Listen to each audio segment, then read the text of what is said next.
wishing the entire team all the very best. আর এমন একটা subject নিয়ে ছবি, not being the Gen Z also, আমি ভীষণভাবে অ্যাট্রাক্টেড। অ্যান্ড এই ইয়াং জেনারেশনের ছবি আমার মনে হয় Raj Chakraborty is the only name who portrays it in the best way. So wishing the entire team all the best.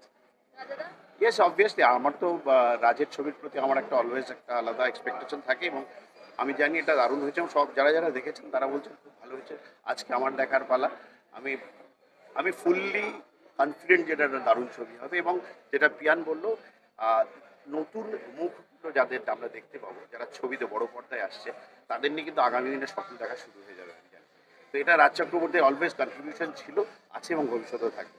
All the best to the enter team. And all the best to Shubhasri as well. হ্যাঁ, প্রযোজক Subhashree already she has proved. এর আগেও প্রযোজক শুভশ্রীকে আমরা পেয়েছি, আমি জানি। এখন ব্যাপারটা হচ্ছে যে পরিচালক এবং প্রযোজক দুজনে যখন মানে মিলেমিশে কাজটা করতে পারে, সব সময় সব প্রজেক্টে, আমাদের প্রজেক্টেও আমরা দেখেছি প্রযোজক অ্যান্ড পরিচালক has to be a team. সেটা এক্ষেত্রে হয়েছে, ডেফিনেটলি ভালো। তো we can expect lot of things from them. Thank you. এবার আমি গিয়ে শুভশ্রীকে একটু পোর্টফোলিওটা জমা দেবো।